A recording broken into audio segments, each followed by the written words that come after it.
에베소서 4장 1절부터 16절 말씀입니다. 맨 처음에 1절에 보면 그러므로라고 했죠.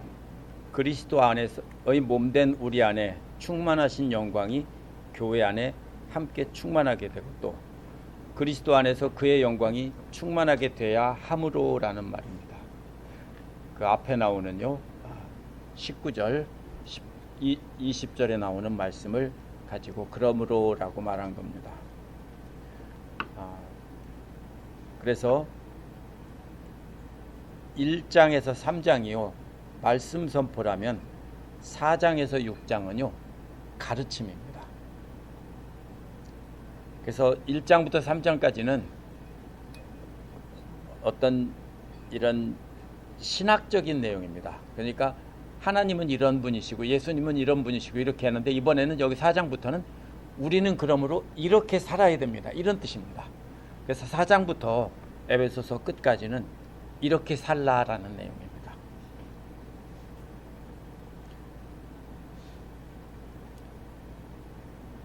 그래서 복음서에서도 뭐라고 하냐면 가르치고 선포한다는 말이 나오죠. 그러면 1장부터 3장은 선포하는 것이고요. 4장부터 6장은 가르치는 겁니다. 이렇게 살라. 1장부터 3장은 하나님은 이런 분이고 예수님은 이런 분이고 하나님께서 우리를 이렇게 부르셨다는 내용이라면 4장부터 6장은 그러므로 우리는 그에 합당하게 이렇게 살아야 된다라는 뜻입니다. 그래서 첫 번째 뭐라고 말합니까? 그래서 부르심에 합당하게 살라 이렇게 말하죠. 바울이 뭐라고 합니까? 주님 안에서 갇힌 몸이 된 내가 여러분에게 권합니다. 주님 안에서 죄수가 된 것을 자랑합니다. 에베소 성도들도 하나가 되는 일을 감당해서 바울처럼 그렇게 주 안에서 죄수가 되라는 것입니다. 여러분은 부르심을 받았으니 그 부르심에 합당하게 살라는 겁니다. 어떻게 합당하게 살아가는 겁니까? 한 몸이 되어서 복음 전파하는 삶을 살라는 겁니다. 바로 3장 끝부분에서 이 뒷부분에서 나왔습니다. 그리스도 안에서 한 몸이라고 앞에서 말했죠. 예수 그리스도가 머리시고 우리는 몸이라고 했습니다. 그리고 사도와 선지자들이 기초를 놓았다고 했습니다. 그러면은 우리는 그 복음에 합당하게 살아가야 한다는 겁니다. 살아가라는 말이 무슨 말이냐면 걸어가라는 뜻입니다. 구약에서 걸어간다는 말이 무슨 말입니까? 하나님의 말씀을 따라 걸어간다는 거고요. 우상 숭배한다는 말은 곁길로 빠진다는 말입니다.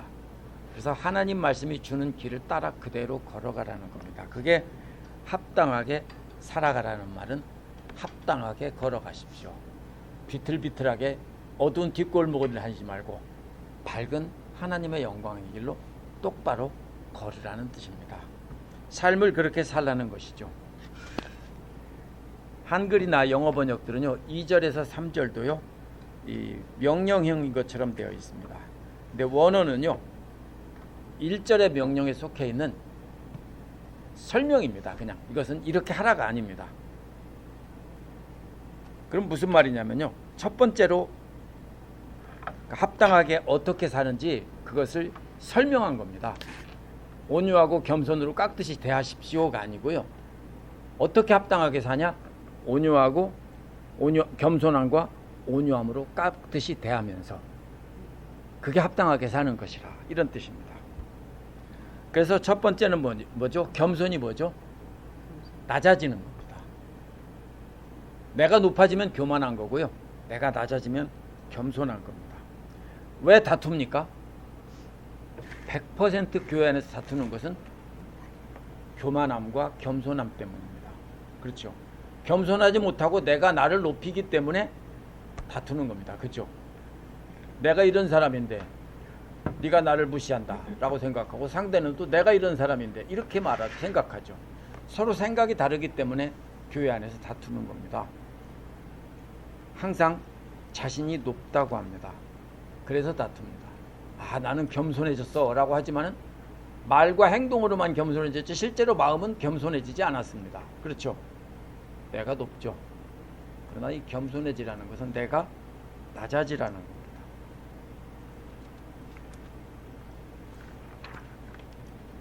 겸손이란 얼마큼까지 낮아지는 거냐면요. 수치스러운 것이 겸손입니다.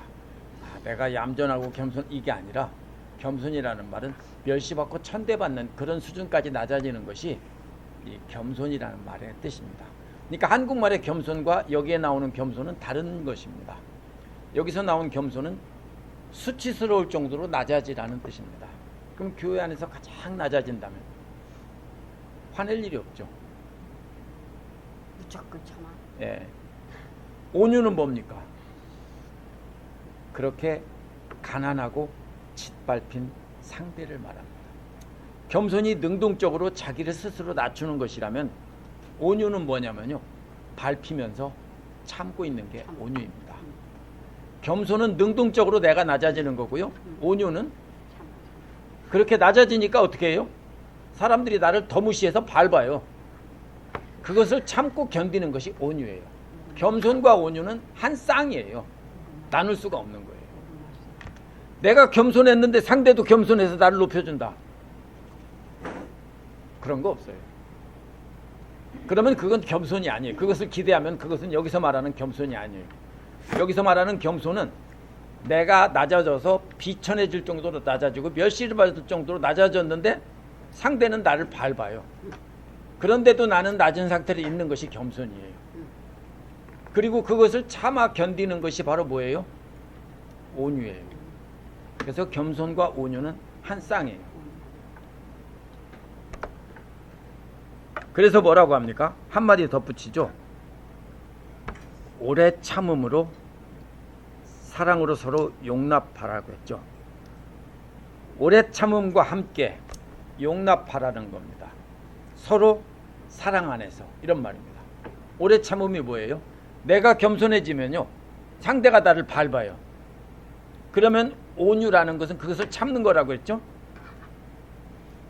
근데 그게 한 번 참는 게 아니라 오래 참는 거예요. 오래 참음과 함께 상대를 받아주는 거예요. 상대가 높아지고 교만해져서 나를 밟아도 그냥 받아주라는 거예요. 근데 서로 받아주라고 그랬죠. 근데 상대도 그렇게 될 때까지 계속 받아줘야 돼요. 왜 밟고 무시하고 위에 올라가려고 합니까? 진짜로 높아서가 아니라 그 사람은 아직 예수님을 잘 모르기 때문입니다. 예수님의 낮아지신 것을 모르고 예수님이 그렇게 죄수의 몸으로 죽기까지 낮아져서 사랑하신 것을 모르기 때문에, 그 사랑을 모르기 때문에 교만한 겁니다. 무시하는 겁니다. 근데 여기서 용납하라는 말이요, 이런 뜻이에요. 원어에서 아나라는 말은 높이, 위에라는 뜻이고요. 그 다음에 이어지는 말은 갖고 있다는 거예요. 위에 갖고 있다, 이게 용납하는 거예요. 이거는 하루 종일도 들고 있겠어요? 아닐라나? 어린데 손만 들어도 발 아픈가? 근데 무거운 거, 다른 사람을 이렇게 들고 있다면요 팔이 떨어지려고 하겠죠? 그래도 참는 거예요. 그게 바로요, 여기서 용납한다는 말의 뜻이에요. 위에 갖고 있다는 거예요. 근데 왜 그렇게 해요? 사랑 안에서. 누구의 사랑이에요? 그리스도의 사랑 안에서. 내 자식을 그렇게 용납하죠? 용납 안 하는 분 있어요? 다들 용납해요. 내 자식도 마음에 안 들어요. 그죠? 마음에 쏙 드는 자식이 세상에 어디 있어요? 그러면 천사지, 내 자식 아니죠. 그런데 그런 자식을 참고 또 참는 게 뭐예요? 사랑하기 때문에 그래요.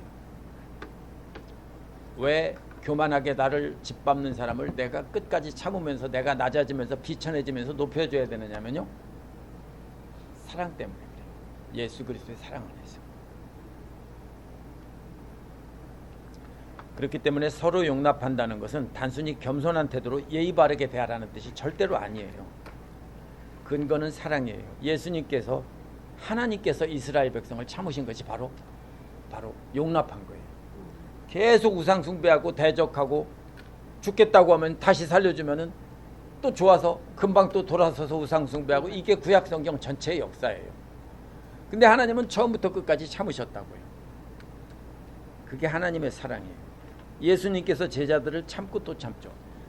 복음서에 보면 제자들이 예수님 말씀을 제대로 알아듣은 적이 한 번도 없어요. 베드로도요. 마지막에 예수님께서 가르치시는데도 죽을 때까지 따라간다고 하는데 예수님은 너는 나 못 따라온다고 하죠.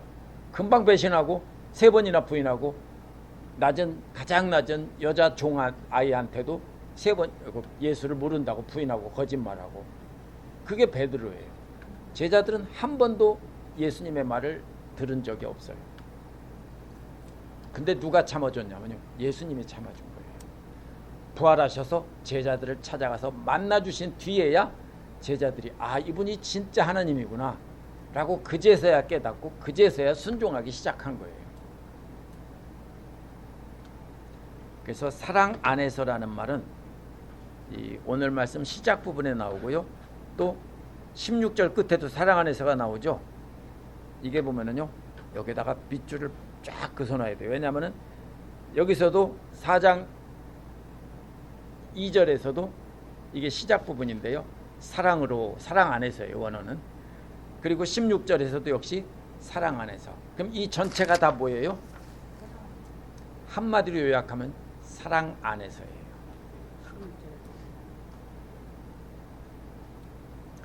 그래서 사랑 안에서가 4장 1절부터 16절을 하나의 틀을 이루면서요, 전체가 사랑 안에서예요. 사랑 안에서 서로 참고 견디라는 거예요. 예수님이 뭐라고 했죠? 마태복음 11장 28절에서 수고하고 무거운 짐지에 따라 다 내게로 오라고 그랬죠. 내 멍에를 메고 내게 배우라고 그랬죠. 내 멍에는 가볍다겠죠. 왜 가볍죠? 수고하고 무거운 짐진 것을 다 들어서 예수님이 대신 져주시고, 예수님한테 온 사람들은 아주 가벼운 짐만 줬어요. 그래서 예수님 안에서 쉬라고 한 거예요. 왜? 예수님이 다 지어줬으니까. 무겁지? 내가 들어줄게 하고 대신 다 들어주고 가는 거예요. 제가 4주간 방학 동안에 이제 학군단 훈련을 받으면서 입소를 했어요. 4주간 방학에 입소를 하는데 마지막은요, 행군 및 수경이에요. 그러면 텐트하고 기관포까지 다 짊어지고 가는데요, 한 분대 화기가 뭐가 있냐면 그 기관포까지 있어요. 근데 M30이라는 아주 큰 구식 기관포를요, 너무 무거우니까 몸통 떼고 산발이 떼고 이렇게 해서 들고 가는데요, 한 아이가 그걸 들고 가요. 지고 가요. 한 우리 동료가. 근데 너무 못 걷는 거예요. 그러니까 덩치가 좋고 아주 참을성이 많은 친구가 달라고 해서 자기가 대신 지고 한 35km 정도를 밤에 걸었어요. 밤새도록 걷는데 그걸 대신 져주는 거예요.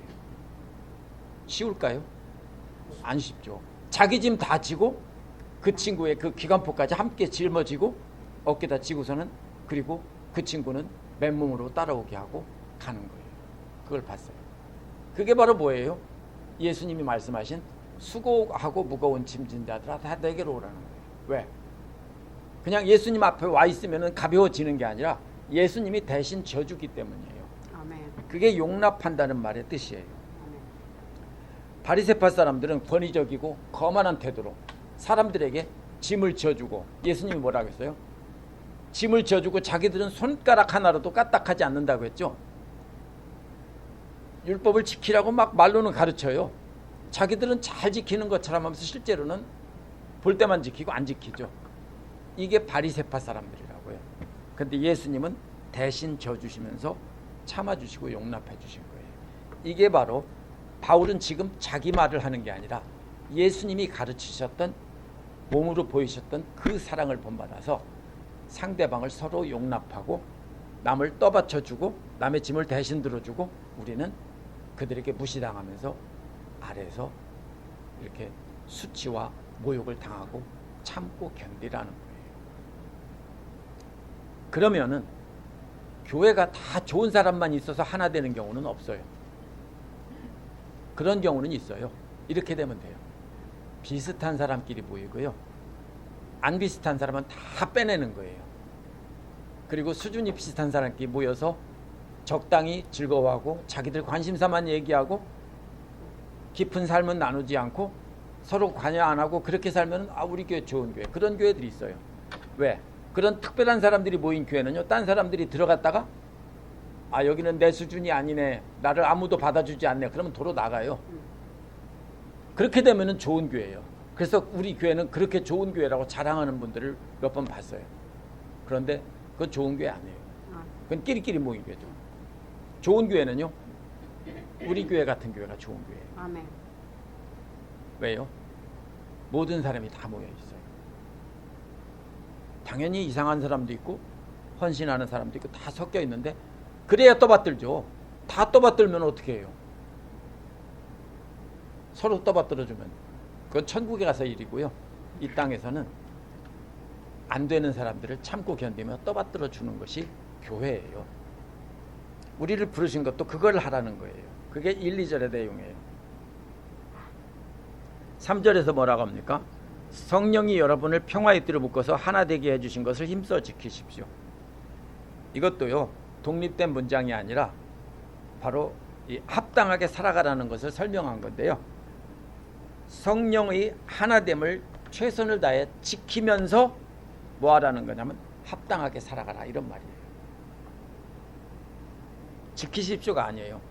합당하게 하나가 되게 해주신 것을 지키면서 합당하게 살아가십시오, 이런 뜻입니다. 전부 다 1절에 매여 있는 연결된 말입니다. 꾸미는 말입니다. 근데 여기서 힘써 지키라는 말이 무슨 뜻이냐면요, 부지런히 움직이라는 뜻이에요. 부지런히 움직이라고요. 어떻게 하죠? 잔치날이요. 정말로 바쁘죠. 그럼 어떻게 합니까? 그냥 이웃이 와서 도와주는 사람들은 천천히 하나씩 주워 먹어가면서 하겠지만, 주인이나 그 책임을 진 사람은 어떻게 합니까? 정신없이 바쁘게 돌아다니면서 제대로 일하는지 보면서 막 바쁘게 다니겠죠. 바로 그런 뜻입니다. 여기서 부지런히 최선을 다해 부지런히 움직이라는 겁니다. 왜요? 떠받들고 있는데 한쪽에서 반드시 어떻게 됩니까? 나 도저히 못 떠받들고, 이 사람 못 떠받들고 있겠어 하고 무너집니다. 그럼 어떻게 해요? 얼른 쫓아가서 그거 받쳐주라는 거예요. 만약에 이것이 집을 떠받치는 거라고 생각해 보십시오. 기둥을 떠받치고 올리고 있는데 한쪽에서 무너지면 소용이 없잖아요. 한쪽에서 무너지려고 하면 다른 쪽 사람들이, 견딜 수 있는 사람들이 하나 빼서 그쪽에 가서 도와서 받쳐줘야 되는 거예요. 이게 그런 뜻이에요. 부지런히 여기서 힘써서 라는 말은요, 그렇게 살펴보고 힘들어서 무너지는 사람이 있으면 함께 떠받들어 주라는 거예요. 그러면 여기서 하나 된다는 것은 영적인 연합이지요, 친해진다는 뜻이 아니에요. 우리가 가족처럼 친해진다, 그런 거는 있을 수 없어요. 친구로 친해질 수 있지만 그것은 여기서 말하는 하나됨의 뜻이 아니에요. 하나됨은 영적으로 하나 되는 거예요. 아무리 친해도요, 신앙이 다른 사람과 영적으로 하나가 될 수가 없는 거죠. 예수 그리스도를 믿고 함께 우리가 예수님처럼 낮아져서 떠받들어야 된다는 것으로, 그 가르침으로 하나가 되는 거지, 친해서 하나 되는 게 절대로 아니에요. 교회 안에서 친해서 하나 되려고 하면요 100% 실패합니다. 그래서 여기서 말하는 것은 띠가 뭐죠? 띠가 인대라는 뜻이에요. 인대가 뭐죠? 예, 뼈와 관절과 관절을 연결하는 그 인대요. 인대라는 뜻이에요. 평화의 띠로 하나로, 것은 원래 끊어져 있던 것을 연결하는 인대가 되는 겁니다.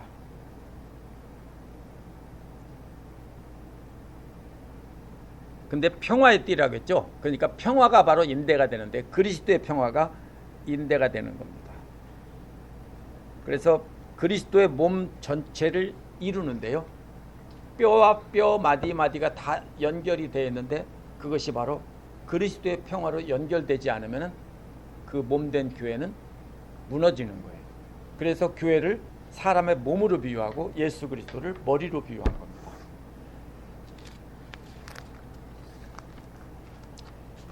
4절부터 16절은 교회의 기초가 되는 것이 전부 하나라는 뜻입니다. 4절에서 뭐라고 했습니까? 왜 그렇게 합당하게 살아야 되는지 이유를 설명한 거예요. 왜 그렇게 서로 떠받들어가면서 그렇게 합당하게 살아야 되느냐면 그리스도의 몸도 하나다. 성령도 하나다. 여러분의 소망도 하나다. 근데 이 소망이 뭐죠? 개인적인 소망이 아니에요. 내가 돈 많이 벌고 잘 먹고 잘 살고 나 혼자 천국 가야지 이런 소망이 아니라 공동체의 소망이에요. 교회가 함께 하나님 앞에 가서 계시록에 나오는 것처럼 영원한 새 예루살렘에 들어가는 것이에요. 그 소망이 하나였다는 말은요, 바로 그 소망을 말하는 거죠. 공동체의 소망이지 개인의 구원의 소망이 아니에요. 그래서 함께 떠받들고 함께 바치라는 것이 그 이유예요. 함께 천국 가고 함께 영원한 나라에 들어가야 되니까 우리가 떠받들어주고 참아주고 견디라는 거예요. 5절에서 뭐라고 말합니까? 그러면은 주님도 한 분이시오 그랬죠.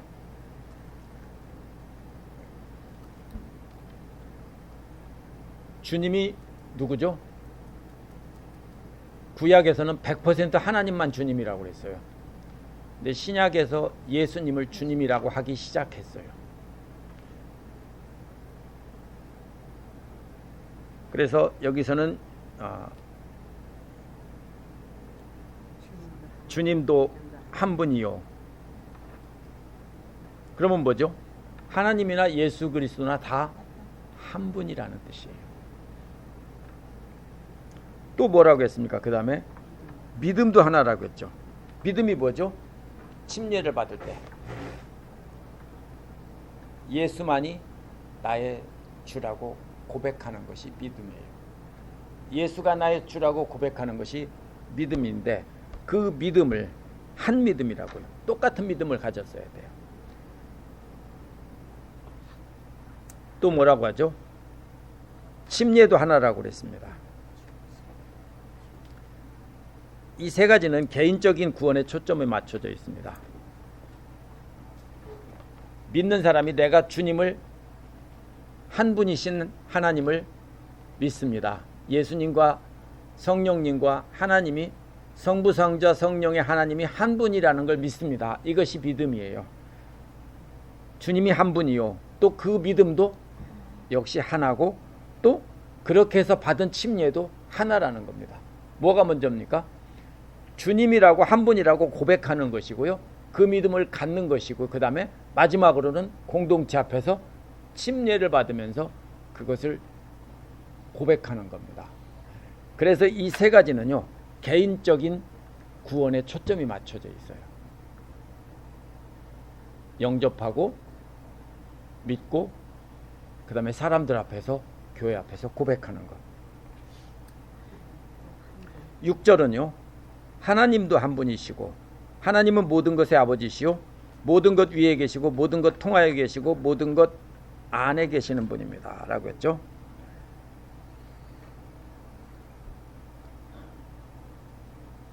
바로 모든 믿는 자의 아버지가 한 분 하나님인데요. 아버지라고 했습니다. 모든 것의 아버지입니다. 그럼 모든 것이 뭐죠? 교회일까요? 아니면 온 우주 만물일까요?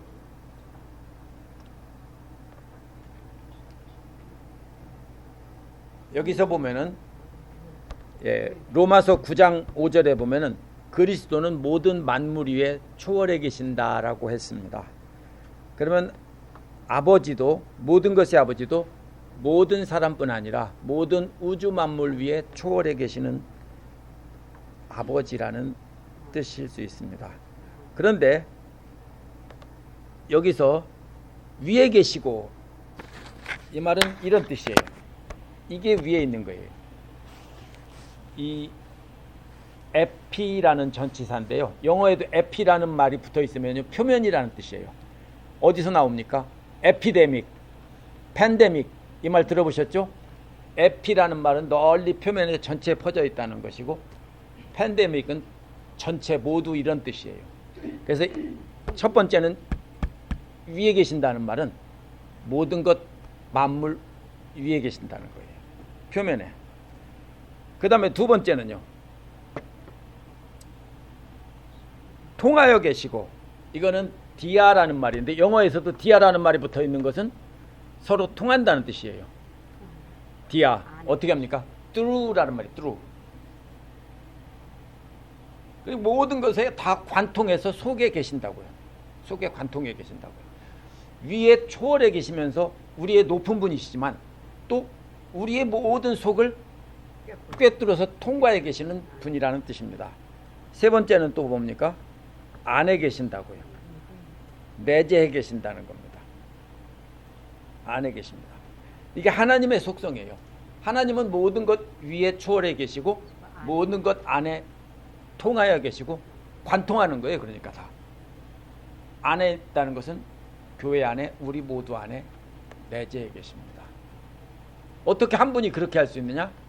그게 하나님이에요.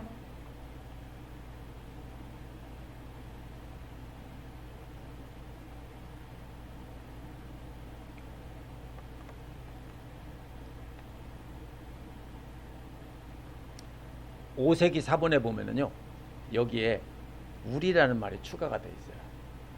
그러면 만물을 모두를 만물이 아니라 오세기 사본 필사자는 아주 오래된 성경 사본이에요. 권위 있는 사본에 모든 믿는 자로 이해했다는 증거예요. 만유는 모든 우주 만물이 아니라 모든 믿는 자로 그렇게 해석할 수도 있겠죠. 모든 믿는 자냐 아니면 동식물 모든 거 합쳐서 모든 우주 만물이냐. 그럴 때 오세기 사본 필사자는 이거는 모든 믿는 자들 위에 계시고 모든 믿는 자들 통하여 계시고 모든 믿는 자들 안에 계시는 분이다.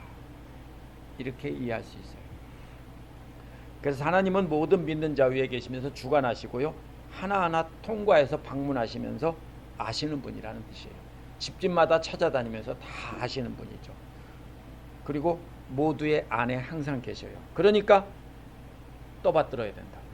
누구를요? 다른 사람을 떠받들고 나는 아래서 밟히는 사람이 돼야 된다. 이때 떠받드는 것은 이렇게 상전으로 모신다는 뜻이 아니라 나를 밟는데 밟는 발을 견디면서 있다는 뜻이 되는 거예요. 7절에서 16절은요, 각 사람에게 은사를 주신 그리스도가 나와요.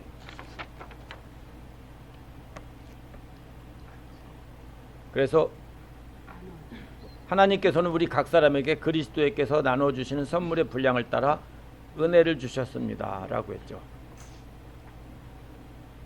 우리는 하나지만 여기서 뭐라고 했습니까? 또 이상한 말을 하죠. 각 사람에게 선물의 분량에 따라 은혜를 주셨다고 했죠. 우리는 하나예요.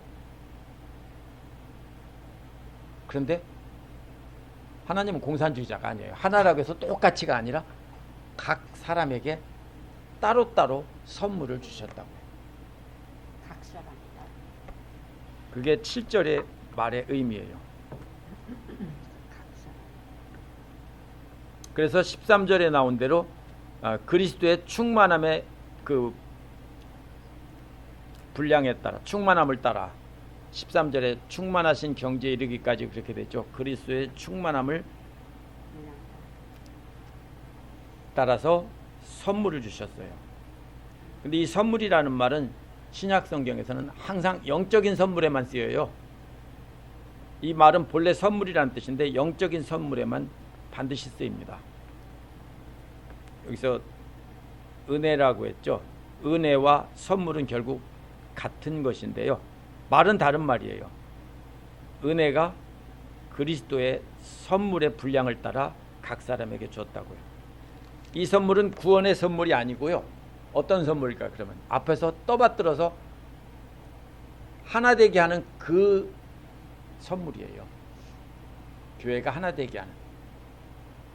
그래서 겸손함과 온유함으로 다른 사람을 떠받들고 있을 수 있는 그 능력을 주신 것이 바로 여기서 선물이에요. 구원의 선물이 아니고요. 교회를 한몸 되게 하는 선물이에요. 8절에 보면은요. 그러므로가 뭐예요? 이러한 증거가 명백함으로 이런 뜻이에요. 성경에 이르기를 그분은 높은 곳으로 올라가셔서 포로를 사로잡으시고 사람들에게 선물로 나눠주셨다 합니다. 이렇게 말했습니다. 이게 무슨 말입니까? 참 알 수 없는 말이죠. 높은 곳에 올라가셔서 어떻게 했다고요? 포로를 잡으셨다고요. 포로를 잡으면 구약에 보면 어떻게 되어 있습니까? 털을 다 밀게 하고 정결하게 하는 의식을 하게 합니다. 그 다음에 뭐 합니까?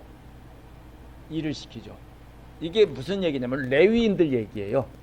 레위인들을 하나님께서 데려다가, 레위인들은 하나님의 포로예요. 그래서 뭣도 없어요? 땅도 없어요. 그렇죠? 재산도 없고 땅도 없어요. 하나님의 포로예요. 그래서 잡아다가 털을 다 삭도로 빌고, 이게 정결하게 한다는 뜻이에요. 부정한 거 다 떨어버리고, 그래서 뭐를 하게 합니까? 하나님의 일을 하게 했어요. 거룩한 일을. 유대인들이 이방인들을 사로잡아서 포로를 잡아서 자기들과 함께 살게 할 때도 역시 털을 밀게 하고 그렇게 함께 사는 거예요. 그래서 이 말은요, 민수기 18장 6절처럼 레위인들을 사람들에게 선물로 줬다는 겁니다. 하나님께서 레위인들을 잡아서 털을 다 밀고 성전에서 봉사하게 함으로써 그것을 사람들에게 선물로 준 거예요. 시편 68편 18절은요, 하나님께서 사람들로부터 선물을 받으셨다고 하고요. 그래서 이스라엘 사람들은 이걸 이렇게 해석해요. 하나님께서 이방 사람들을 잡아다가 그들로부터 선물을 받는다고 생각해요. 그러면 좋겠죠. 이방 사람들을 다 점령하고 그들이 계속해서 선물을 바쳐서 이스라엘은 잘 먹고 잘 산다. 이것을 이렇게 해석해요. 그런데 그것은 이스라엘 사람들이 자기들 멋대로 성경을 해석한 이기적인 하나님 나라예요. 그게 바로 뭐예요? 어제 말씀에서 나온 요한계시록 끝에서 자기 마음대로 더하고 빼는 거예요. 성경 구절은 이렇게 되어 있는데 자기들이 그 말을 오해하는 거예요. 포로로 잡아서 사람들에게 선물로 나눠준다는 것을 자기들에게 이방 사람들이 선물로 나눠준다, 이렇게 잘못 해석하는 거예요. 그게 아니라 예수께서 오셔서 하나님 나라는 그런 게 아니다라고 하면서 그렇게 해서 섬기는 거라고 하자. 예수는 메시아가 아니라면서 죽인 거예요. 왜? 자기들이 생각하는 메시아는 온 세계를 다 점령하고 이방 세계에다가 다 자기들에게 선물을 바쳐서, 하나님 앞에 선물 바치면 그게 다 자기들께 되는 거거든요. 그 자기들은 하나님 나라이니까 잘 먹고 잘 산다 이렇게 생각했는데 예수님이 아니라고, 사랑으로 섬기라고, 종으로 낮아지라고 자꾸 이렇게 말씀하시니까 예수님 잡아 죽인 거예요. 자기들은 그 메시아 말고 우리들이 원하는 진짜 메시아, 다윗과 같은 정복자, 알렉산더 같은 그런 정복자를 달라는 거예요.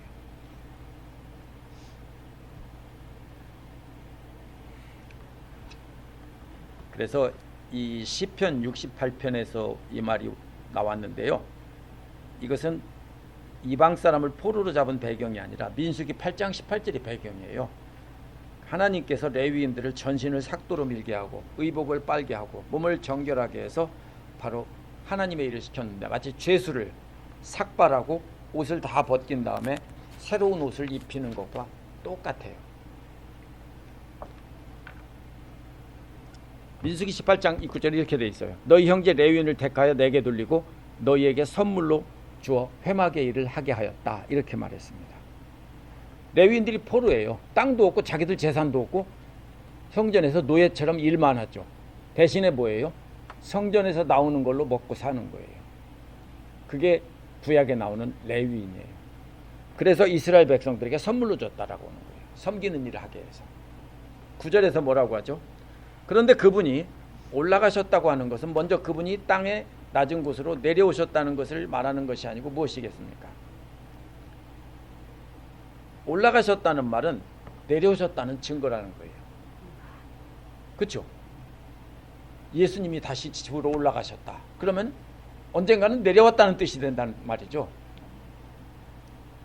그래서 만약 하늘의 하나님이 이 땅에 내려온 것이 아니라면 예수님이 다시 하나님의 자리로 올라갔을 리가 없다라는 거예요. 이게 뭔 말이에요? 예수님의 부활 승천은 그 당시에 모두가 인정할 수밖에 없는 거예요. 근데 예수님이 하나님으로 왔다는 것은 누가 봤냐? 인정 안 하죠. 왜? 안 봤잖아요. 어디 나와요? 동방박사 세 사람이 뭐 이것은 이렇게 그 사람들이 누가 본 게 아니고요. 천사가 말해주고 전해 들은 이야기를 그렇게 적은 거지 눈으로 본 게 아니에요. 근데 부활 이야기는요. 한두 사람이 본 게 아니에요. 500명이 봤다고 했는데 남자만 500명이라면 훨씬 더 많은 사람이 본 거예요. 그렇죠? 부활 이야기는 모두가 다 알아요. 그러니까 바울이 뭘 얘기해요? 부활 가지고 얘기하는 거예요. 그분이 올라가셨다는 거는 그분이 하늘로부터 내려왔다는 증거가 아니냐 이 소리예요. 맞죠? 내려오지 않았으면 어떻게 하늘로 올라가요? 그래서 바울은 이걸 가지고 참 대단한 아주 은사가 있죠. 사람들을 설득하는. 물론 이게 자신의 지식과 생각으로 한 건 아닙니다. 성령께서 깨닫게 해주셔서 이렇게 말한 거지만요. 10절에서 뭐라고 말합니까? 내려오셨던 그분은 만물을 충만케 하시려고 하늘의 가장 높은 데로 올라가신 그분입니다 라고 그랬습니다. 이 땅에 내려오셨던 그 그리스도가 하늘 높은 곳으로 올라가신 영광의 하나님이라는 거예요. 가장 존귀한 자리에 올랐다는 거는요, 가장 높은 데로 올랐다는 것은 하나님의 보좌라는 뜻이에요. 예수님이 하나님의 보좌. 요한계시록에서도 계속 뭐라고 나옵니까? 하나님의 보좌에 앉았다. 그러면 요한계시록과 에베소서 어떤 게 먼저 쓰여졌을까요? 에베소서가 훨씬 먼저 쓰여졌어요. 요한계시록은 없었어요. 바울이 기록할 때. 근데 똑같죠. 왜 똑같아요? 성령께서 감동을 주셔서 적으시게 했기 때문에. 요한계시록에서도 보좌는 하나인데 앉아 계신 분은 하나님과 예수님이 함께 앉아 계신다고 되어 있어요. 예수님은 하나님과 똑같은 자리에 앉아 계셨다. 이게 바로 여기서 가장 높은 데로 올라가셨다라는 말입니다.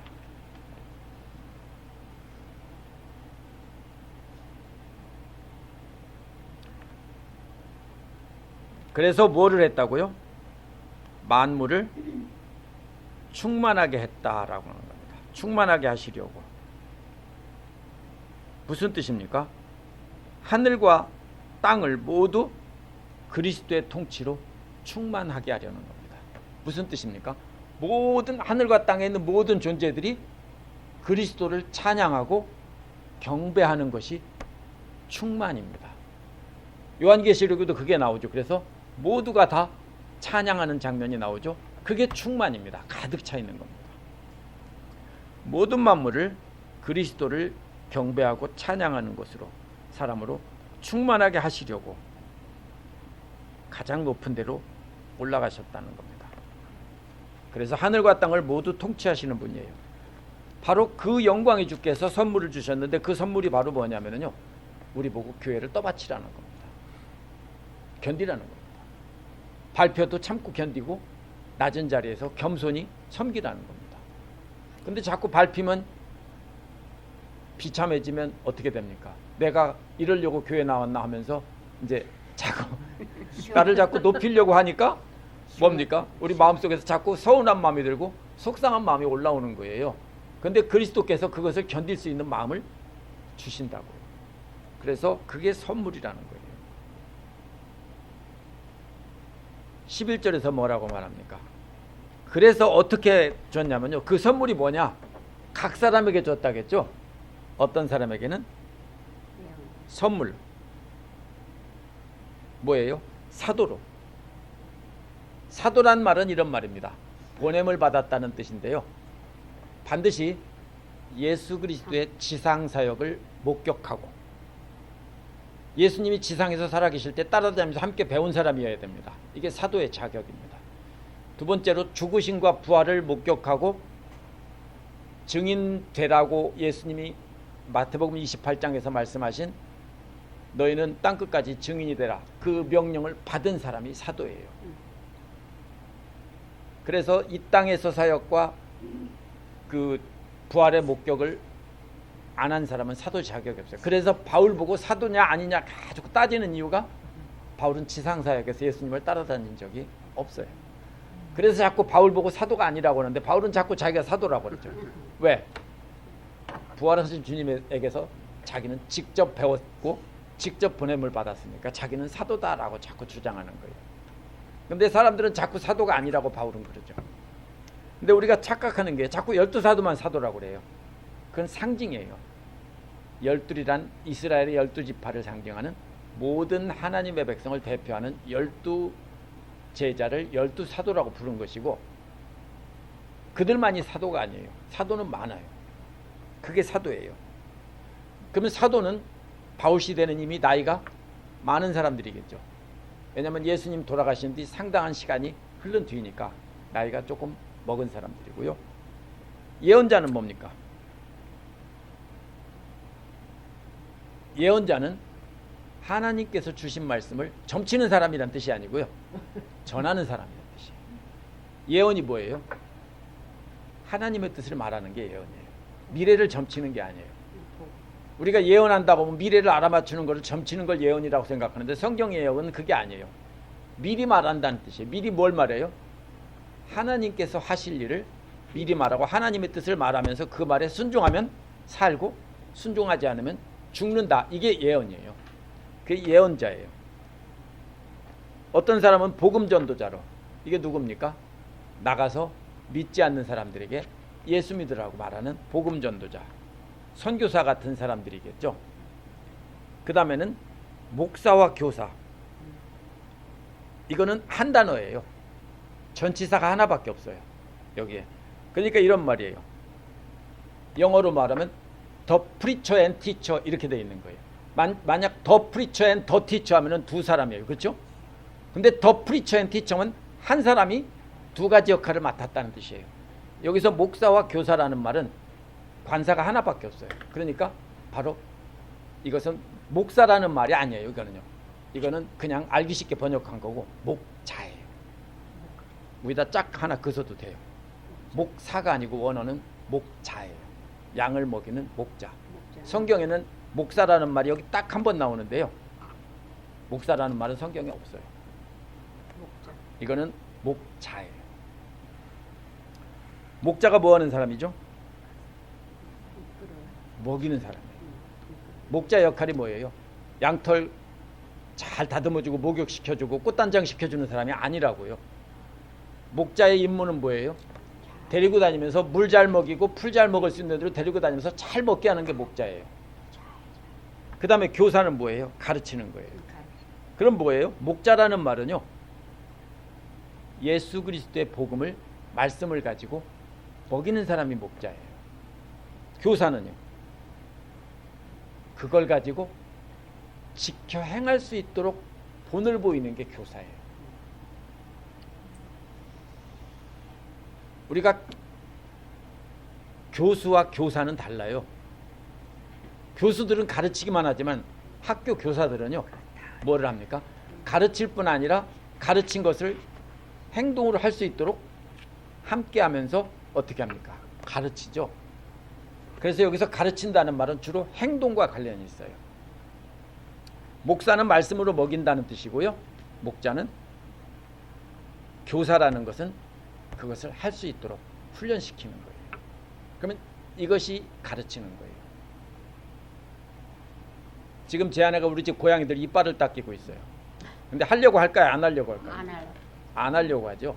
근데 강제로 붙잡고 해주고 그리고서 자꾸 잘했다고 합니다. 간식도 줘야 되는데 간식은 안 주고 엉뚱한 때 줘요. 그러면 뭐예요? 그게 가르치는 거예요. 계속 반복해서 하죠.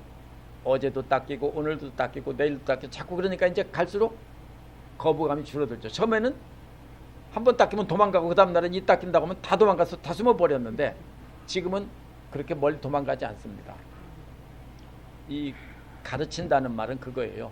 계속 반복해서 지킬 수 있도록 훈련시키는 거예요. 아이한테 이 닦으라고 하고, 오늘 닦았어? 어떻게 닦았어? 이렇게 닦아, 저렇게 닦아 하면서 계속 잔소리해가면서 아이한테 이 닦으라고 하고, 또 변기 사용법도 가르쳐주고, 이게 가르치는 거예요. 이론으로만 너 이렇게 변기 가서 이렇게 하고 이렇게 이것은 가르치는 게 아니에요. 그거는 목자예요. 하나님 말씀을 지식으로 가르치면은 목자고요. 그 다음에 행동으로 할 수 있도록 하면은 그것은 교사예요. 그래서 한 사람이 목자와 교사를 함께 하는 거예요.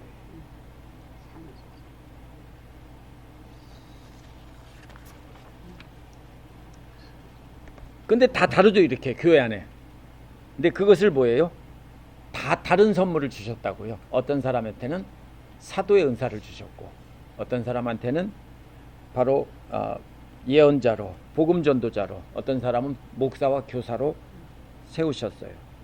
근데 목적은 똑같아요. 떠받들라고요. 한 몸 되도록 떠받들라고요.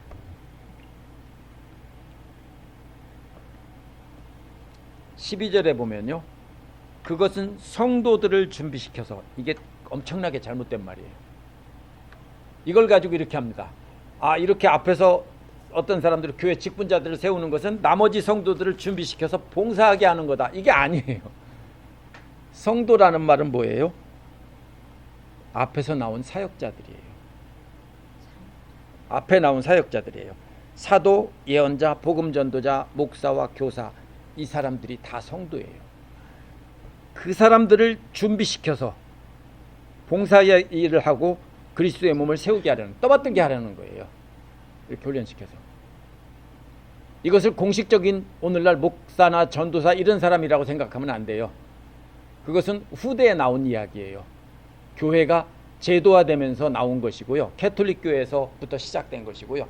본래 초대교회에서는 그런 직분이 따로 있는 게 아니라 어떤 일을 하느냐에 따라서 정해져 있는 거지, 처음부터 이 사람은 목사고 이 사람은 평신도고 이런 게 아니었어요. 그러니까 오늘날 우리도요, 이것을 그렇게 해석하면 안 돼요. 누구든지 준비된 사람은요, 섬기고 떠받드는 거예요.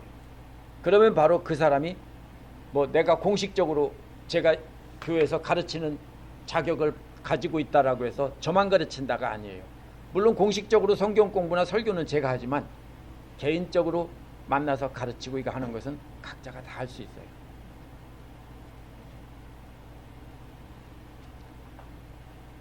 그래서 봉사의 일을 하게 하는 거예요. 그게 바로 뭐예요? 다른 사람을 떠받들고 섬기는 거예요. 그래서 뭐 하는 거예요? 그리스도의 몸을 세워나가는 거예요. 세운다는 말은 건축한다는 뜻이에요. 건축하려면 어떻게 되죠? 떠받들어야 돼요. 그죠? 떠받들고 고정하고. 혼자 하려면 되게 힘들어요. 우리 집 패티오 만든 거 보셨죠? 거기 보면 기둥 3개 세우는데 죽을 고생했어요. 세워놓으면 넘어지고 세워놓으면 넘어지고. 이 사람 보고 잡으라고 하면 다칠까 봐 한쪽 고정시켜놓고 다른 쪽 떠받들고 혼자 하느라고 죽을 고생했는데요. 거기까지가 최고 힘든 거였어요. 기둥 세우는 게. 오늘날 교회도 마찬가지예요. 큰 기둥을 떠받드는 기둥을 세우는 게 제일 힘든 일이에요. 그렇죠? 교회들 떠받들 수 있는 큰 기둥을 세워놓으면은 그 다음에 대들보 얻는 것은요, 쉬워요. 그거는 훨씬 가볍거든요. 왜냐하면 패디오 기둥은 바로 6x6 큰 나무로 그 트리티드 우드로 했거든요. 트리티드 우드는 보통 우드보다 몇 배 무거워요. 약품에 담궈놔가지고 그걸 세워놓고 위에다 세우고, 그 다음에 마지막에 지붕에 얹는 그 석가래는요, 래프터는 2x4니까 그냥 들을만 해요. 제가 이 말을 왜 비유로 드냐면요, 집을 짓는다면은 기둥을 세우는 게 제일 힘들어요. 그래서 제자 훈련을 하고 이렇게 하는 것도요, 기둥이 되는 분들을 먼저 세우려고 하는 것뿐이지 그분들을 높이려고 하는 뜻이 절대로 아니에요. 그래서 기둥이 세워져서 함께 기둥이 세워지면은 그 다음에 그 위에 얹고 집을 만드는 것은 훨씬 쉬운 일이에요. 13절을 보세요. 그래서 건축하게 하려는 거라고 했죠. 집 짓게 하라는 거예요. 떠받들어서. 13절은 그리하여 우리 모두가 하나님의 아들을 믿는 것과 아는 일이 하나가 되고. 목표가 뭐냐면요, 언제까지예요? 언제까지냐면은 이 말은요, 모두가 여행을 마칠 때까지 이런 뜻이에요. 13절은 모두가 여행을 마칠 때까지 경지에 다다르게 됩니다 그랬죠. 목적을 마칠 때까지예요. 목적지까지 가는 거예요. 여행을 마칠 때까지가 목표예요. 원어에서는 13절에 맨 앞에 나와요. 한국말에서는 맨 끝에 나와 있지만 목적지까지 도착할 때까지 뭐 하라고요? 하나 되는 거라고. 어디에서요? 믿음과 아는 일에. 믿음과 아는 일이에요. 하나님의 아들을 믿는 것과 아는 일을 하는 거예요. 믿음이 뭐예요? 믿는다는 거예요. 안다는 건 뭐예요? 지식으로 알아야 돼요. 그죠? 믿었으면 내가 하나님 말씀을 지식으로 알아야 돼요. 지식이라고 지식이 없어도 된다고 지식을 알면 머리만 커진다고 천만에 만만의 콩떡입니다. 모르면은요 반드시 무식하게 돼 있고 자기 마음대로 하게 돼 있어요. 맞죠? 이건 절대로 안 돼요. 이거 자꾸 분리해가지고 중세 캐톨릭 교회에서 뭐를 했냐면요 성도들한테는 성경도 못 읽게 했어요. 왜요? 라틴어로만 썼어요. 라틴어가 뭐냐면요 고대 로마 시대에 로마 제국의 언어예요. 라틴 사람들의 언어예요. 근데 유럽 사람들, 미국 사람들 지금도 배우죠. 그거 죽은 언어예요. 어느 나라도 라틴어를 쓰는 나라가 지금 없어요. 근데 미국은 뭐 초등학교도 배우고 막 그러죠. 그래서 그것을 왜 라틴어로 번역하고요? 그걸 독일어로 번역했다고, 영어로 천박한 영어나 독일어로 번역했다고 화형시켰어요. 교회에서. 왜요? 거룩한 하나님의 말씀을 라틴어로만 읽혀야 된다. 이유가 뭐예요? 모르게 하고 자기들이 이끌고 가려고 하는. 근데 지금 문제가 뭐예요? 저처럼 이렇게 가르치면요 제일 피곤한 사람은 저예요. 왜요? 다 가르쳐줘서 저보다 더 잘하잖아요. 아니에요? 그래서 모두가 알아야 돼요. 지식으로 알아야 돼. 먼저 지식으로 알지 못하면은 이게 믿음만 가지고는 안 돼요. 그럼 믿음, 하나님을 아들을 믿는 믿음이 있어야 되고요. 그 다음에는 지식이 쌓여야 돼요. 그러면 그 지식은 절대로 가만히 있지 않아요. 살아 운동력이 있다고 했어요. 그럼 그 말씀이 나를 어떻게 합니까? 변화시키고 움직이게 만들어요. 우리의 여행은 그거예요. 믿는 것과 하나님의 아들을 아는 것에 하나가 되어서 먼 길을 여행하는 거라고요. 함께 장거리 여행을 하는 거예요.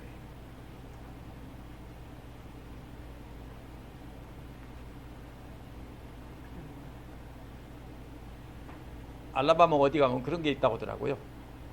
유튜브에서 이거 한번 봤는데 커다란 차처럼 생겼는데 자전거예요. 거기에 페달이 막 수십 개가 달려 있고요.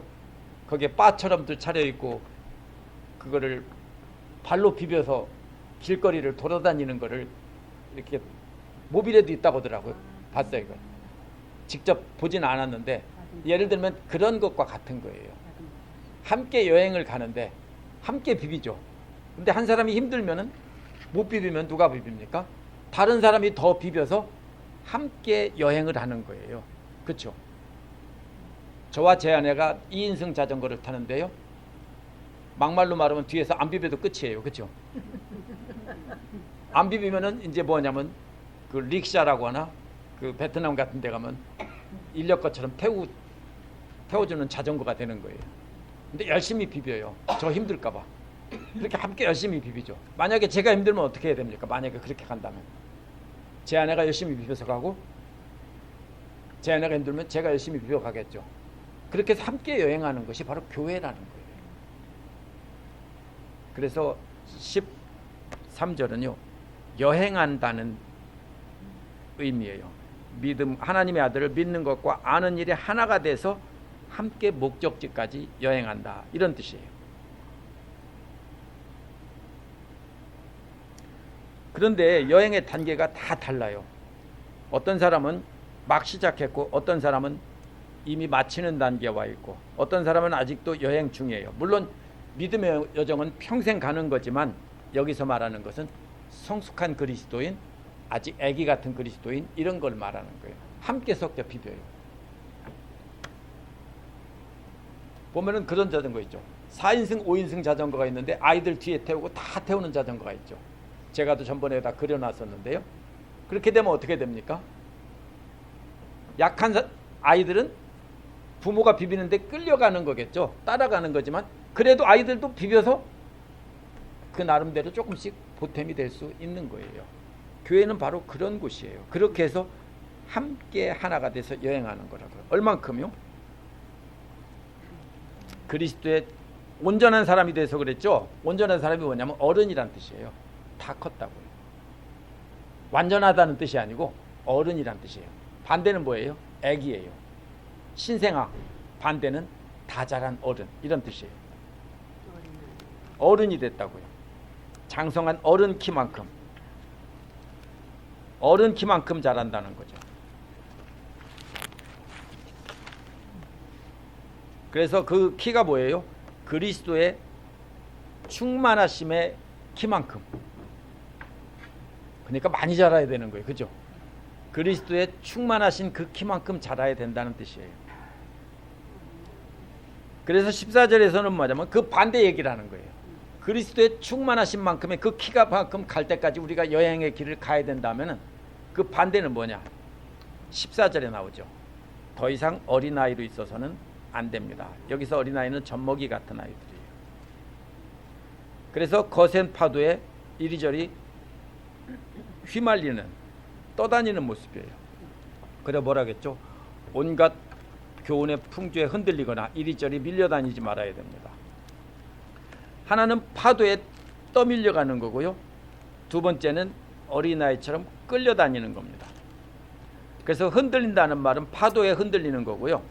밀려다닌다는 말은 어린아이가 어른 손에 잡고 끌려다닌다는 뜻입니다.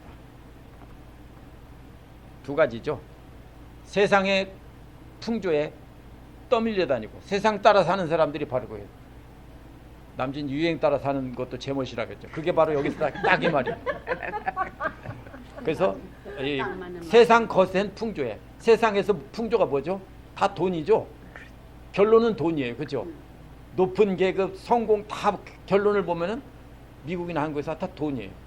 그게 바로 세상 풍조죠. 그런 것이. 그런 것에 떠밀려 다니는 거예요. 하나는 또 어린아이처럼 끌려다니는 거예요. 다른 세상적인 가치에. 근데 그렇게 하지 말라고요. 근데 그 다음에 또 뭐가 나오냐면요. 속임수나 간교한 술수. 이게 뭐냐면요. 속임수라는 것은 주사위 놀이 같은 건 말이에요. 야바이 놀이 같은 거. 주사위 하나 가지고 컵에다 담아놓고 하나 담아놓고 막 섞으면서 찾아보라고 하면 사람들은 대부분 속아요. 네, 다 속아요. 근데 고양이들은 절대로 안 속는데요. 그거 한번 보세요. 보면 고양이들은 눈이 빠르기 때문에 절대로 안 속아요. 사람들은 막 흔들면은 뭐가 남아있냐면 잔상이 남아있어서 사람들은 빨리빨리 돌리면은 몰라요. 근데 동물들은 안 속는데요. 이게 바로 그 첫 번째 말이에요. 인간의 속임수라는 것은 바로 그렇게 주사위 놀이 같이 사람들이 속이는 거예요. 그 다음에 간교한 술수는 뭐냐면요. 거짓 지혜의 만능이라는 뜻이에요. 만능.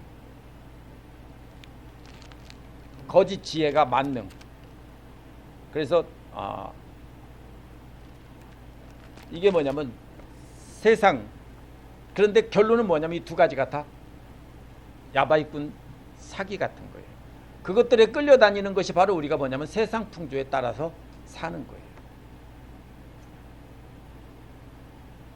인간의 속임수란 주사위 도박 같은 거고요. 돈 뺏는 거고 속여서 빼앗는 겁니다. 그래서 간교한 첫 번째 속임수는 거짓 종교 안에 있고요. 두 번째 간교한 술수는요. 기독교 안에 있어요. 왜 기독교 안에 있냐면요. 사람들은 누구나 다 하나님 말씀을 더하거나 마음대로 빼기 때문에 그래요.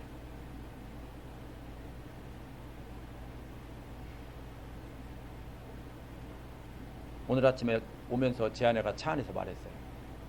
자기가 보니까 어제 설교에서 찔리는 게 있대요. 그게 뭐냐면요. 하나님 말씀에 더하거나 빼지 말라고 했는데 남편들을 죽게 하듯 하라고 했는데 죽게 하듯 하지 않았다고. 아, 그게 찔려서 이제 지금부터 죽게 하듯 할 것 같아요. 그거는 뺀 거 아니지. 본인이 못한 거 행동을 못하는 거지. 자, 근데요, 많은 사람들이 자기의 생각을 따라 성경을 보고 어느 틈에 한쪽을 떼냈어요. 아니면 어느 쪽을 더해서 자꾸 합리화시키는 거예요.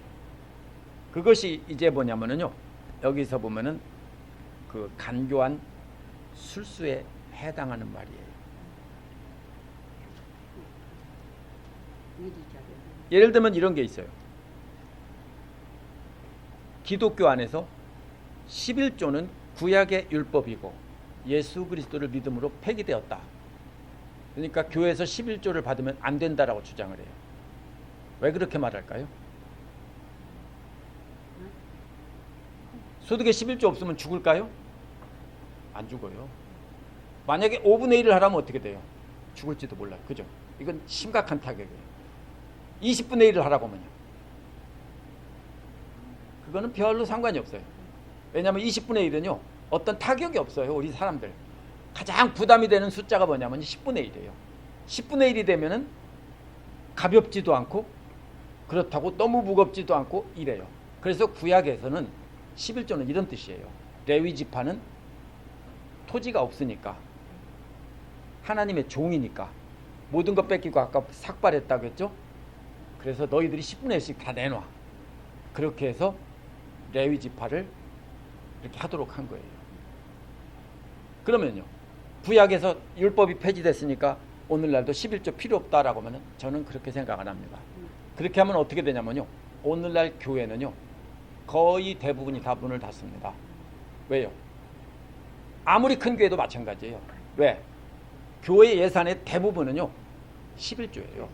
주일원금이나 감사원금이 아니라 대부분의 일반적인 교회에서는요 소수의 형제들이 11조 하는 것으로 교회가 유지가 돼요. 만약에 그것을 없애면은요 교회는 90%의 교회는 다 사라집니다. 그러면은 이게 속임수예요. 11조는 강요가 아니에요. 그러니까 하시고 싶으면 하세요. 마음에 감동이 되면 하세요. 율법은 아니에요. 근데 저는 해요. 근데요, 이것을 율법이니까 하지 말아야 된다고 자꾸 주장하는 사람들이 있어요. 목회자들이나 신학자들이. 왜 그럴까요? 교회를 무너뜨리려는요 스스로밖에 볼 수가 없어요. 어차피 11조 다 하는 거 아니에요. 그렇죠? 하라기도 누구만 해요. 하고 싶은 사람만 하고. 근데 그거 자체를 폐기해야 된다고 그래요. 왜? 안 하는 자기들이 죄책감을 느끼니까, 불편하니까. 잘못됐어. 또 뭘 얘기하죠? 주일 예배 따로 드릴 필요 없대요. 모든 삶이 예배니까. 뭐예요? 예배 아예 없애자는 소리예요. 그건 이단 아니에요, 목사님. 이단이 또 뭘 말하죠? 요즘에 가장 많이 말하는 게 전임사역자 문제예요. 전임사역자 필요 없다. 뭐냐면 다른 직업이 있는 사람이 신학 공부를 하고 그 사람이 하면 된다 라고 해서 자꾸 그걸 뭐라고 하냐면요 텐트메이커라고 불러요. 영어로는 보통 텐트메이커 사역을 하면은요 이거예요.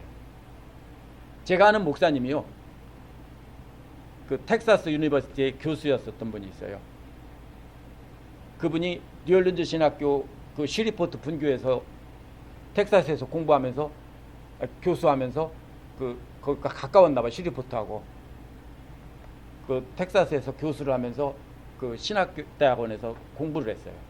그리고 그분이 교수를 하면서 목회를 했어요. 그게 바로 뭐냐면은 시리포트 침례교회가 그래서 생겼고요.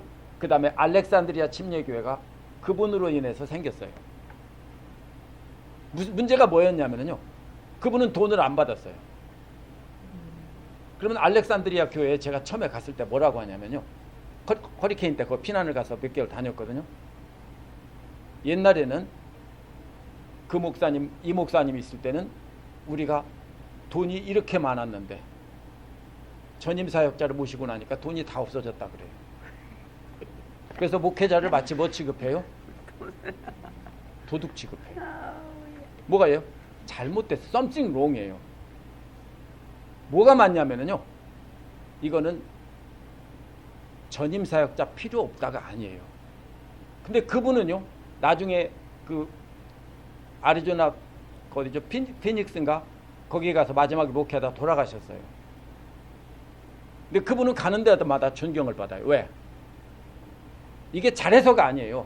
교회에서 돈을 안 받죠? 그럼 뭐예요? 사람들이 요구하는 것도 없어요. 거기에다 더 하면은 뭐예요? 그냥 감사한 거예요. 근데 이 전임 사역자들은 달라요. 부담이 되죠. 본인도 부담이 되고 성도들도 부담을 느껴요. 근데 이게요, 이렇게 돼야 돼요.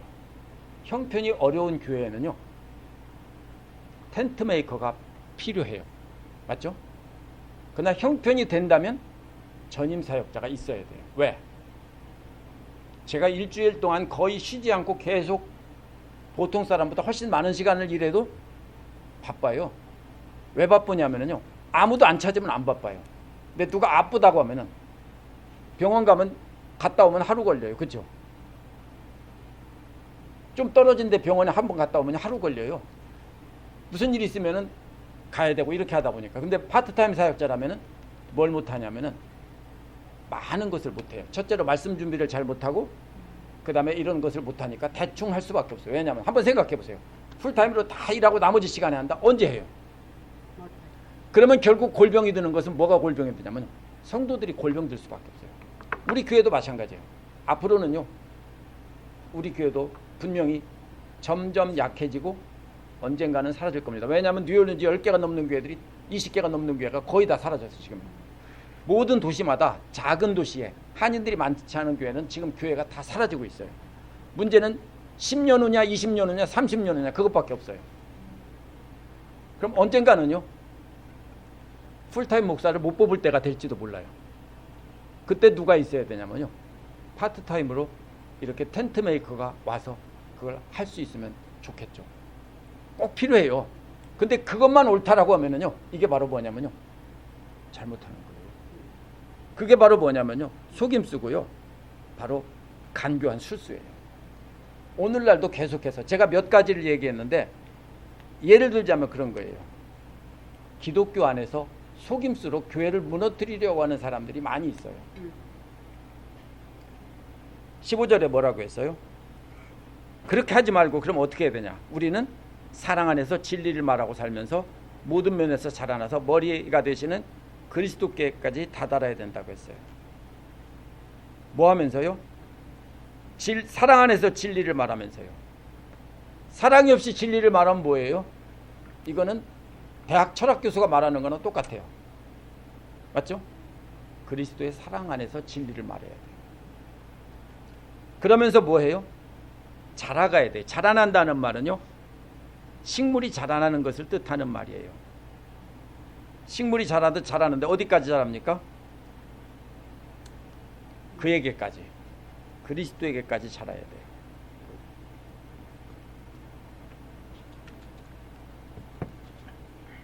우리가 왜 끌려다니지 말아야 됩니까? 그렇게 이리저리 끌려다니다 보면 자라지 못하고 계속 아기로 있게 돼요. 그러니까 우리는 자라야 돼요. 바로 그러니까 바로 뭐냐고요. 기둥으로 먼저 떠받들이는 사람이 왜 떠받들어요? 그 사람들이 어른이 되기까지, 자라기까지 떠받드는 거예요. 어른이 되면 그 사람들도 내려와서 어떻게 해야 돼요? 떠받들어야 되는 거예요. 그게 교회예요. 지금 이것을 잘 이해하면은 우리 교회가 뭐가 잘못됐는지, 다른 교회도 어떤 교회가 뭐가 잘못됐는지를 알 수 있어요.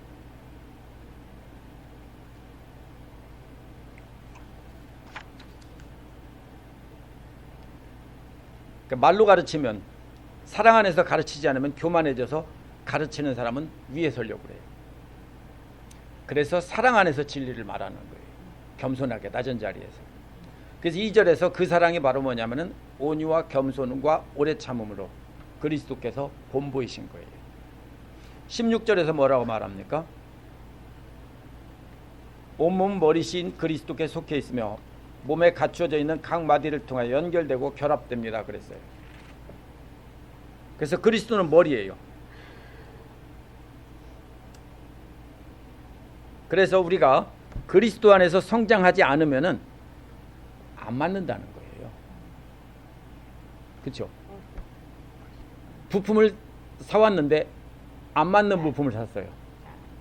쉐비에 맞는 부품이 토요타에 안 맞아요. 그렇죠? 뭐예요? 같은 회사에서 똑같이 만든 거야만 맞아요. 그래서 우리는 예수 그리스도 안에서 성장해야만 서로가 부품이 딱딱딱딱 맞는다는 뜻이에요. 그래서 16절에 나오는 것은 그 연결되고 결합된다는 것은요. 그 연결된다는 것은 함께 꽉 맞춰서 블럭처럼, 아이들 레고 블럭 같은 거 있죠? 그것처럼 꽉 맞춰져서 결합되는 거고요. 그 다음에 또 연결된다는 말은요. 아니, 그 연결되고 결합된다는 말은 이게 뭐냐면 인대 같은 거예요. 인대 같은 것으로 이렇게 그 자체로 연결이 아니라 인대 같은 것으로 연결하는 거예요. 그 레고 블럭을 맞추려면 어떻게 해야 되죠? 쌌는데 한쪽을 이만큼 쌌으면 다른 쪽은 어떻게 해? 낮으면은요. 그만큼 쌀 때까지 기다려야 그 위에다 얹을 수 있어요. 그렇죠? 바로 그것처럼 이렇게 한쪽에서는 기다려주는 거예요. 그 높이를 맞춘다고 해도 또 뭐가 맞아야 돼요? 홈이 맞아야 돼요. 우리 아들 어릴 때 레고를 사달라고 했는데 짝퉁 코코블럭을 사다 줬어요. 그게 싸거든요. 레고는 비싼데. 근데 비슷하게 생겼는데 코코블럭을 레고블럭에다 맞추면은 안 맞아요. 꽉 맞지는 않아요. 대충 맞는데요. 어떻게 해야 돼요? 똑같은 레고블럭이어야만 맞아요. 그래서 기다려야 되고 또 똑같아야 돼요. 맞추려면. 기다리는 것만 가지고는 안 돼요. 엉뚱하게 자랐어. 그리스도의 사랑 안에서 자라지 않은 사람은요. 아무리 자랐어도 나중에 맞추려고 하면은 안 맞아요. 그래서 바로 몸에 필요한 영적 이익이 아니라 인대에 필요한 영적 이익을 이렇게 공급하는 것입니다. 그래서 그러면 목회자는 뭐냐? 이 전체 결합을 관리하고 유지하는 역할을 합니다. 뭘 통해서요? 말씀을 통해서 관리하고 유지하는 역할을 합니다. 그래서 문제는 교회 안에서 어린아이가 너무 많고요. 자신이 어린아이인지 어른인지 모르고 있어요. 어떻게 진단할 수 있습니까? 간단합니다. 만약 다른 형제자매들이 나를 높여주지 않거나 무시한다고 생각이 들어서 화가 나면요. 애기네. 이거고요. 스스로 높아지려는 어린아이들이 무시해도 떠받들고 참는다면 아, 어른이군. 이러면 돼요. 그래서 어른들이 많아지고 떠받들어지는 사람이 많아지면 교회는 튼튼하게 서는 거예요. 그리스도의 몸된 교회는. 기도하겠습니다.